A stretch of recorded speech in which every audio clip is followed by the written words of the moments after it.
अस्सलाम वालेकुम स्टूडेंट्स, कैसे हैं आप सब।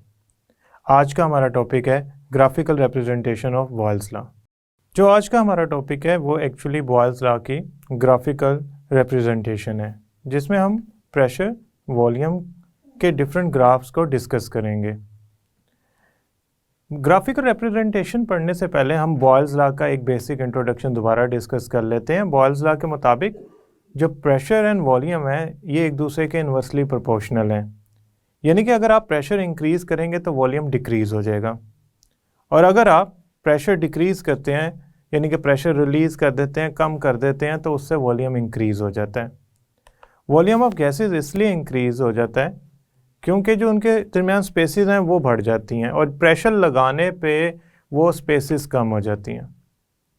तो प्रेशर का जो भी इफेक्ट आएगा वो इन्वर्स आएगा जब आप वॉल्यूम और प्रेशर का रिलेशनशिप स्टडी कर रहे होंगे।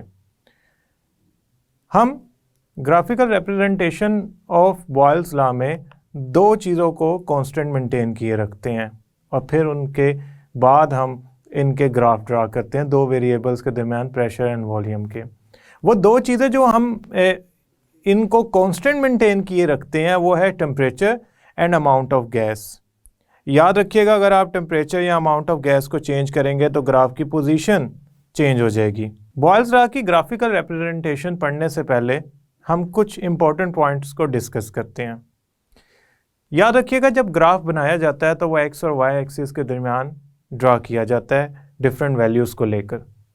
एक्स एक्सिस के ऊपर इंडिपेंडेंट वेरिएबल लिया जाता है। फॉर एग्जांपल प्रेशर आप चेंज करेंगे तो उससे वॉल्यूम चेंज होगा, अगर आप प्रेशर ज़्यादा करेंगे तो वॉल्यूम कम हो जाएगा। और वाई एक्सिस पे वो वेरिएबल लिया जाता है जो कि डिपेंडेंट होता है। जब दो ऐसी वैल्यूज़ जो एक दूसरे के इन्वर्सली प्रोपोर्शनल है उनके दरमियान ग्राफ ड्रा किया जाए तो वो एक कर्व की फॉर्म में आता है। अगर तो वो एक दूसरे के डायरेक्टली प्रोपोर्शनल हैं तो उनके दरमियान जो ग्राफ होगा वो एक स्ट्रेट लाइन आएगा, जो हो सकता है ओरिजिन से इनिशिएट हो रहा हो, लेकिन वो होगी स्ट्रेट लाइन, वो कर्व की फॉर्म में नहीं होगा।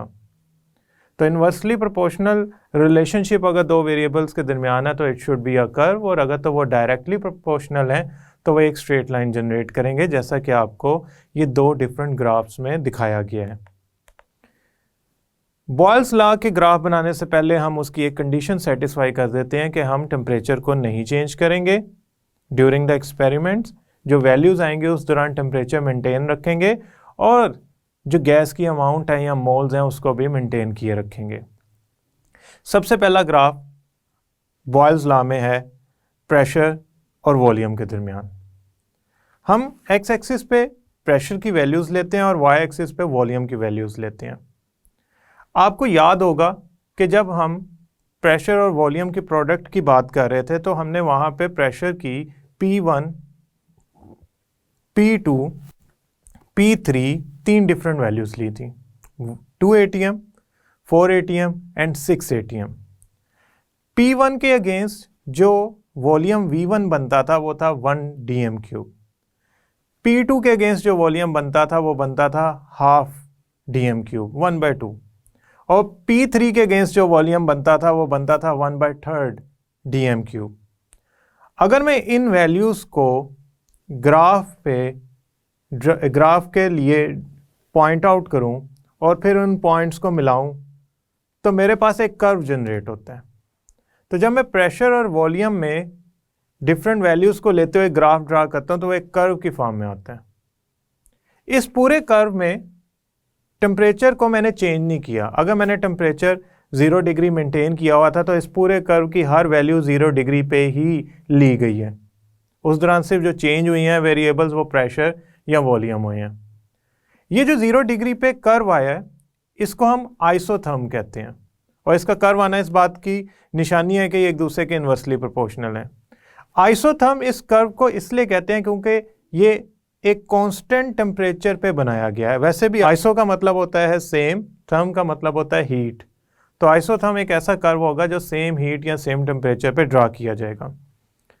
अब आप सोच रहे होंगे कि मैंने प्रेशर एंड वॉल्यूम की चेंजिंग से तो ग्राफ को ड्रा कर दिया, व्हाट इफ मैं टेम्परेचर इंक्रीज कर दूं तो इस ग्राफ की जो पोजीशन है उसको क्या होगा।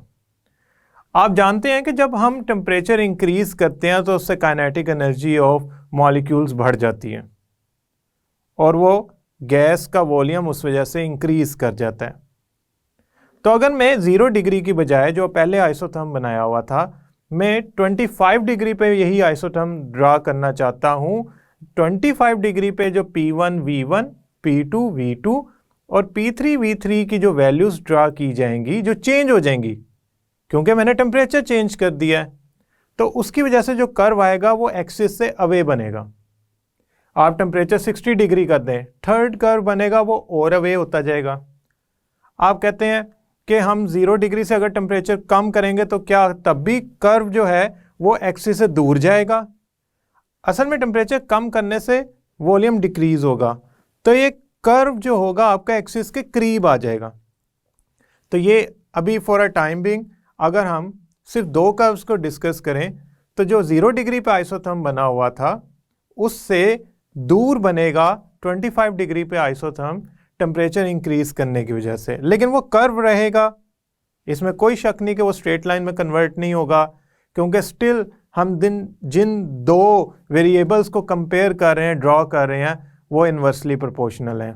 अब दूसरा ग्राफ बॉयल्स लॉ का जो हम प्रेजेंट करने जा रहे हैं वो है 1/v और प्रेशर के दरमियान। इस ग्राफ को ड्रा करने से पहले ज़रा हम एक चीज़ को समझते हैं कि किस तरह कोई इन्वर्सली प्रोपोर्शनल वेरिएबल्स और उसका इन्वर्स डायरेक्टली प्रोपोर्शनल वेरिएबल में कन्वर्ट हो सकता है। ये है 1/v। 1/v प्रेशर के इन्वर्सली प्रोपोर्शनल है। ये दोनों वेरिएबल प्रेशर एंड वॉल्यूम एक दूसरे के इन्वर्सली प्रोपोर्शनल है। अब 1/v को x के इक्वल रखते हैं और अब x की वैल्यू 1/v की जगह इनपुट कर दें, तो अब आएगा p directly proportional to x। इसका मतलब हो गया अगर मैं खाली वॉल्यूम की बात करता हूं तो वो प्रेशर के इन्वर्सली प्रोपोर्शनल आता है, और अगर मैं 1/v की वैल्यू की बात करता हूं तो वो प्रेशर के डायरेक्टली प्रोपोर्शनल आता है। तो इसका मतलब अगर मैं प्रेशर और इनवर्स ऑफ वॉल्यूम यानी कि 1/v का ग्राफ बनाऊंगा, उसकी वैल्यूज लेके ग्राफ बनाऊंगा, तो वो एक स्ट्रेट लाइन आएगा।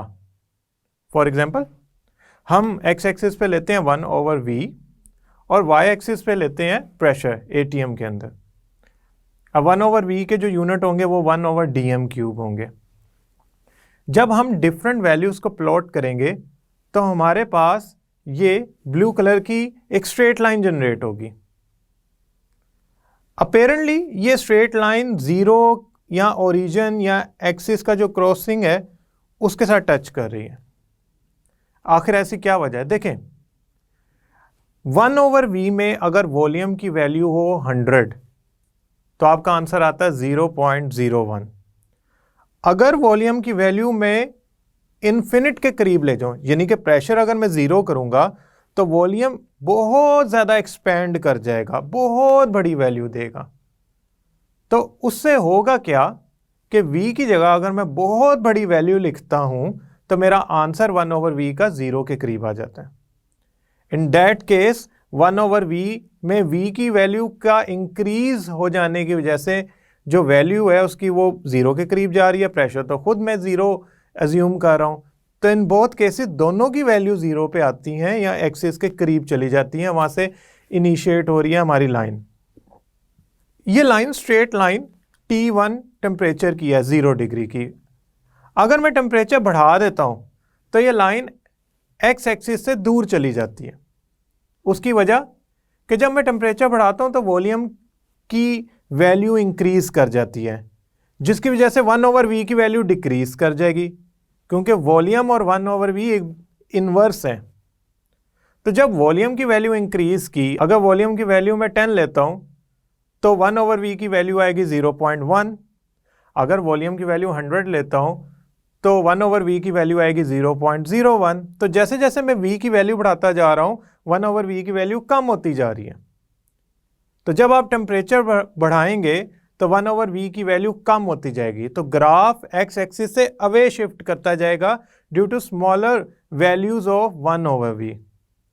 तो आप देख सकते हैं कि जो दूसरी लाइन हायर टेम्परेचर की ड्रा होगी वो T1 पे यानी कि 0 डिग्री पे जो लाइन ड्रा हुई है उससे अवे ड्रा होगी, प्रेशर एक्सिस के करीब जाती जाएगी। अगर और टेम्परेचर बढ़ाएंगे तो और करीब चली जाएगी क्योंकि 1/v और कम हो जाएगा। तीसरा ग्राफ बहुत इंपॉर्टेंट है, ये असल में प्रेशर और प्रेशर वॉल्यूम के प्रोडक्ट के दरमियान है। ये इनडायरेक्टली किसी भी गैस की आइडियलिटी को भी डिस्क्राइब करता है। अगर आप प्रेशर की वैल्यूज बढ़ाते जाते हैं तो प्रेशर एंड वॉल्यूम का प्रोडक्ट कांस्टेंट रहेगा। अब आप थोड़ी देर के लिए सोचें ज़रा कि क्या P1 में इंक्रीज करूंगा तो क्या उस हिसाब से वॉल्यूम नहीं डिक्रीज होना चाहिए कि आंसर आपका कांस्टेंट है। अगर P1 1 atm है, हमने ऐसा करते हैं, हमने जो लास्ट लेक्चर की वैल्यूज़ ली थी उसमें अगर हम 2 atm प्रेशर लेते थे तो हमारा कांस्टेंट 2 आता था। अगर हम 4 atm प्रेशर लेते थे तब भी हमारा कांस्टेंट 2 आता था। अगर हम 6 atm प्रेशर लेते थे तब भी हमारा आंसर 2 आता था। उसकी वजह क्या थी? उसकी वजह ये थी कि जो प्रेशर की वैल्यूज़ हैं जब इंक्रीज़ की जाती हैं तो वॉल्यूम इस तरह खुद को एडजस्ट करता है कि आंसर आपका कांस्टेंट आए। इन दैट केस मैं ग्राफ बनाना शुरू करता हूँ। मैं एक्स एक्सिस पे प्रेशर लेता हूँ और वाई एक्सिस पे प्रेशर एंड वॉल्यूम का प्रोडक्ट यानी कि कांस्टेंट के लेता हूँ। अगर मैं 0.1 यानी कि 0 से आगे जो वैल्यू है 2 atm पे के की वैल्यू देखना चाहता हूँ तो वो आएगी के इक्वल से 2 के इक्वल। 4 पे देखना चाहता हूँ तो फिर भी 2 आएगी। मैं 6 पे देखना चाहता हूँ फिर भी 2 आएगी। तो इसका मतलब एक्स एक्सिस के अलोंग वो स्ट्रेट लाइन ड्रा हो रही होगी। जब मैं प्रेशर और प्रेशर वॉल्यूम के प्रोडक्ट यानी कि कांस्टेंट के दरमियान ग्राफ बनाता हूं तो वो ग्राफ एक बिल्कुल स्ट्रेट लाइन होती है जो एक्स एक्सिस के पैरेलल होती है। ये स्ट्रेट लाइन सिर्फ आइडियल गैसेस ही दे सकती हैं।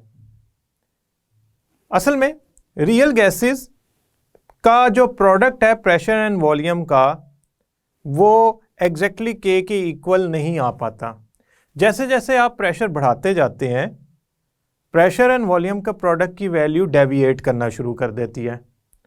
फॉर एग्जांपल अगर मैं हीलियम का ग्राफ बनाऊं pressure and pressure volume product के दरमियान तो वो इस स्ट्रेट लाइन से थोड़ा सा डेविएट कर जाएगा। तो अगर मैं कार्बन डाइऑक्साइड का बनाऊं तो उसका तो एक रोलर कोस्टर की तरह का ग्राफ बनता है, अप डाउन वेवी सा। In that case real gases जो है वो ये स्ट्रेट लाइन को फॉलो नहीं कर पाती क्योंकि अंडर सर्टेन कंडीशन वो डेविएट करना शुरू कर गई हैं। अगर मैं रियल गैसेस को अभी ना डिस्कस करूं और आइडियल गैसेस ही मेंटेन किए रखूं तो मैं टेम्परेचर बढ़ाना शुरू करता हूं।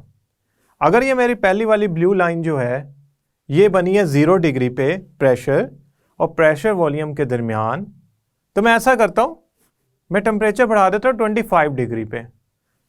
तो टेम्परेचर बढ़ाने से होगा क्या कि के की वैल्यू बढ़ जाएगी। फॉर एग्जांपल अज्यूम कर लेते हैं 4 आएगी 2 की बजाय। तो अब जो ग्राफ की लाइन है वो इस ब्लू से थोड़ा सा ऊपर ड्रा होगी, लेकिन एक बात फॉर श्योर है, होगी वो एक्स एक्सिस के पैरेलली और होगी स्ट्रेट ही। तो टेम्परेचर बढ़ाने से के की वैल्यू बढ़ जाने से ये लाइन थोड़ा ऊपर तो जाना शुरू हो जाती है मगर ये किसी कर्व या इरेगुलरिटी में चेंज नहीं होती। फॉर आइडियल गैस ये एक वैल्यू मेंटेन करती हुई सीधा रहती है, स्ट्रेट रहती है। अगर मैं टेम्परेचर की वजह से के की वैल्यू को डिस्टर्ब कर रहा हूं तो उसके बावजूद ये एक स्ट्रेट लाइन आ रही है जो गैस की आइडियलिटी को हायर टेम्परेचर पे भी शो कर रही है।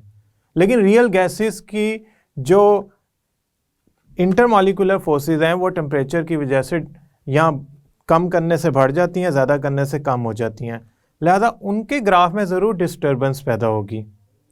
लेकिन अगर आप आइडियल गैस का प्रेशर और प्रेशर वॉल्यूम के प्रोडक्ट के दरमियान ग्राफ बनाएंगे तो वो एक स्ट्रेट लाइन ही देगा। ये straight line ideality of gas की निशानी हो सकती है। इसको हम फर्दर डिटेल में पढ़ेंगे एज अ कंप्रेसिबिलिटी फैक्टर जब हम आइडियलिटी ऑफ गैसेस और नॉन आइडियलिटी ऑफ गैसेस की वजूहात को डिस्कस करेंगे। फॉर अ टाइमिंग हमें सिर्फ ये याद रखना है कि ये स्ट्रेट लाइन आइडियल गैस की निशानी है, और अगर कोई गैस की वैल्यूज़ इससे डेविएट कर जाती हैं, जैसे हीलियम की लाइन इससे थोड़ा सा ऊपर हो जाती थी प्रोडक्ट पीवी के की वैल्यूज़ को प्लॉट करते हुए, वो इस बात की निशानी है कि हीलियम अंडर सर्टेन कंडीशन तो शायद आइडियल हो, लेकिन एट एवरी कंडीशन वो आइडियल नहीं है। ये 3 graph important with different temperature relation हमें ये बताते हैं कि जो बॉयल्स लॉ है उसमें प्रेशर एंड वॉल्यूम के जो रिलेशन है इनवर्स, डायरेक्ट और आइडियलिटी ऑफ गैस को किस तरह चेक किए जा सकते हैं।